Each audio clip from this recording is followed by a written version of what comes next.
저번 시간에 배운 내용 4.2 이차 함수 y는 x제곱과 y는 마이너스 x제곱의 그래프에 대한 수수료 해결 문제를 풀도록 하겠습니다. 교과서 페이지 128쪽이고요. 여러분들 항상 얘기하지만 똑같은 얘기를 계속하지만요. 이 문제를 볼 때쯤에는 이 영상을 볼 때쯤에는 여러분들이 이미 이 문항들을 다 풀고 있어야 됩니다. 네 문항밖에 안 돼서요. 문제를 풀기 부담스럽진 않을 겁니다. 그리고 네모난 가지고 이 내용들, 이 단원을 이해하는 것은 양이 좀 부족합니다. 그래서 여러분들이 조금 더 개인 공부를 더 이어서 해야 됩니다. 그렇지 않으면 좀 부족합니다, 사실. 자, 그럼 보겠습니다. 첫 번째입니다. 자, 1번부터 보겠습니다. 자, 다음은 이차함수 y는 x제곱의 그래프에 대한 설명이다. 빈칸에 알맞은 것을 넣으세요. 그러면은 우리가 사실은 y는 x제곱의 그래프를 공부했었는데요. 이런 식으로 아래로 볼록한 곡선이 나오더라. 마저 복습을 하나 더 해보자면요. 한번 이렇게 봅시다. 얘를 옆에다 좀 빼놓고 그냥 얘는 우리가 저번 시간에 배워서 동일하게 하는 건데요. 예를 들어서 y는 마이너스 x제곱을 그려보자 라고 하면은 y는 마이너스 x제곱입니다. 이런 식으로 두 개를 그릴 수 있었고 둘은 x축에 대해서 대칭입니다 라는 것도 알 수가 있었다. 맞죠? 자, 그럼 보겠습니다. 자, 우리가 보고 싶은 건 사실은 이 녀석입니다. 지금 그림이 조금 두 개나 그려서 여러분들이 헷갈릴 수 있겠지만 y는 x제곱에 대한 녀석을 보고 싶다. 자, 그러면은 원점을 지나면서 아래로 볼록한 곡선이다 라고 할 수 있겠죠. 두 번째로 y축의 대칭이다. 우리 이거 기억나죠? 기억이 나야 합니다. 이렇게 길이가 같더라. 자, 그리고 x가 0보다 작을 때, 다시 말하면은 이쪽 부분을 이야기하고 있는 겁니다. x가 0보다 작을 때. 그때 x가 커지면은 y 값은 작아지겠죠? y 값은 감소하고요. x가 0보다 클 때 이 부분 얘기하는 겁니다. 이때 x가 증가하면은 다른 색깔로 해볼까? 여기도 좀 빨간색으로 해봅시다. 자, 아까 전에 x가 0보다 작을 때는 x가 커질 때 y 감소했고요. x가 커질 때 y 값도 증가하더라 라는 것을 알 수 있습니다. 그러니까 여기도 증가하더라 라고 써주면 됩니다. 괜찮죠? 네, 이 부분은 우리가 복습을 하면 충분할 겁니다.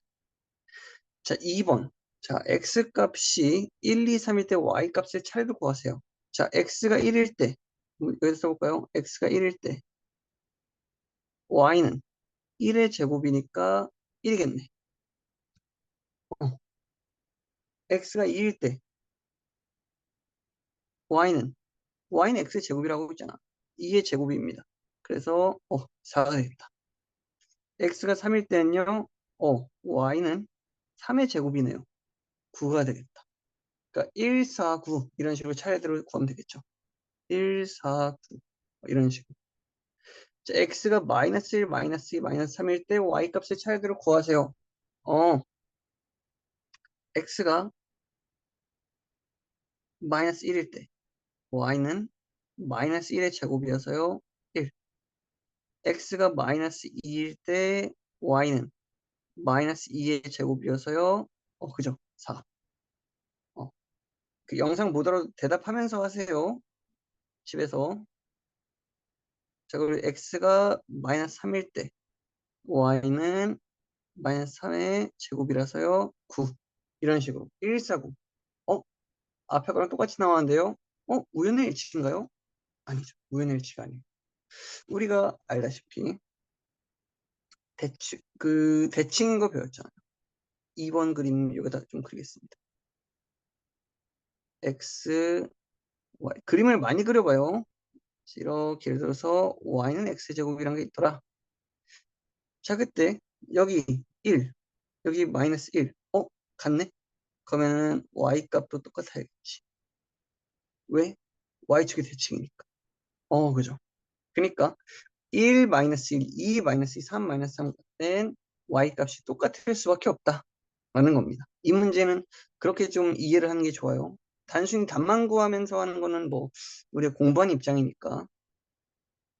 자, x의 값의 범위가 실수 전체일 때 y 값의 범위를 구하세요. 그러면은 지금 y 값의 범위를 자세히 보면은 음수는 안 되고요. 그지? 지금 요 녀석 보고 있는 겁니다. 요 그래프. 음수는 안 됩니다. 0은 되네요. 그러니까 y는 0보다 크거나 같다. 뭐 여기서 심지어 인 실수입니다. 뭐 이런 식으로 써줘도 되겠죠. 아니면 범위만 구하라 했으니까 y는 0보다 크거나 같다. 뭐 이런 식으로 써주고 도망합니다. 자, 3번으로 넘어가겠습니다. 3번. y는 빼기 x제곱에 대한 설명으로 그래프에 대한 설명으로 옳은 것을 모두 고르세요. 자, 보자. 그래프를 먼저 그려주면 참 좋겠죠. 그리고 왜 이렇게 그리는지 이제 여러분들이 좀 많이 그리다 보면 알 겁니다. 아마 선생님, 좌표편을 왜 이렇게 안 그리고 왜 이렇게 올려 그리세요? 우리가 빼기 x제곱은 x축 위에 없으니까.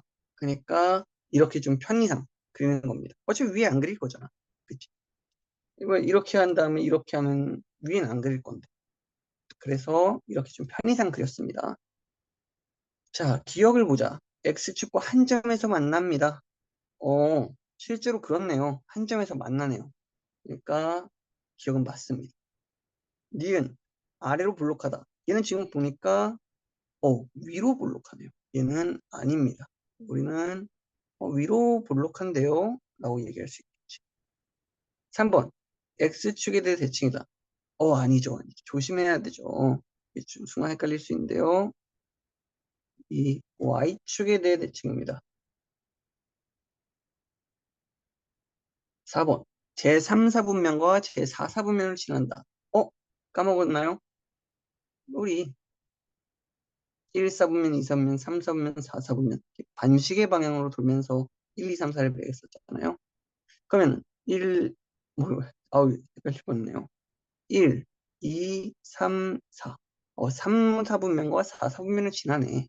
그러니까 맞습니다. 다시 말하면 기억과 리을이 맞더라. 그러면 우리가 이 문제를 풀기 위해서는 그래프를 잘 그릴 수 있어야 된다. 라는 겁니다. 자, 마지막 4번인데요. 자, 참 어려운 문제입니다. 우리는 y는 x제곱의 그래프와 x축의 대칭인 그래프. 그러니까 우리가 지금 물어보고 있는 거는 이 녀석이 아니야. 이 녀석과 x축의 대칭인 그래프를 물어보고 있는 거야. 자, 그럼 봅시다. 우리는 y는 x제곱은 이렇게 그릴 수 있단 말이야, 사실. 근데 이 녀석과 x축에 대해서 대칭이다. 우리가 찾는 그래프는 이 그래프란 말이죠. 근데 x축과 대칭인 거 우리 배웠었죠? 이 녀석을 찾고 있었네, 사실. 그러니까 우리가 찾고 있던 그래프는 y는 x, 마이너스 x제곱의 그래프다. 이게 4,k를 지난데 그러면은 k는 마이너스 4의 제곱이 되니까 되겠네요. 그 k는 마이너스 16이 되더라. 이해됩니까? 풀이 과정, 뭐 예를 들어서 이렇게 쓰면 되겠죠. y는 x제곱의 그래프와 x축 대칭인 그래프는 뭐 예를 들어서 y는 마이너스 x제곱의 그래프와 같다. 이런 식으로 정리해주면 될 겁니다. 뭐 그래서 따라서 4, k를 지난 낭으로 대입을 해주면 되겠죠. 이렇게 대입을 해주면은 되더라라고 풀면 됩니다. 문항수가 적습니다. 네 문제밖에 안 됐고요. 물론 여기서 이제 우리가 단원 특성상 문항수가 좀 적을 수밖에 없습니다. 뒤에서 배우는 내용들 y는 ax제곱의 그래프에 대해서 우리가 배울 건데요.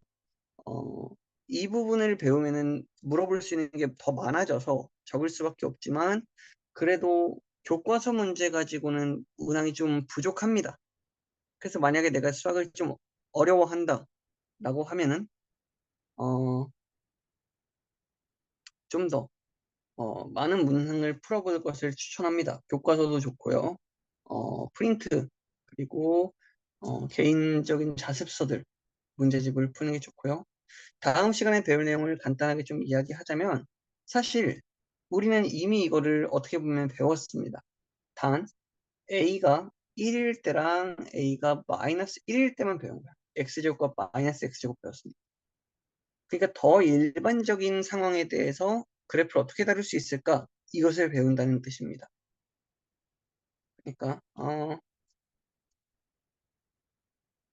다음 시간에 좀 공부 더 해봅시다.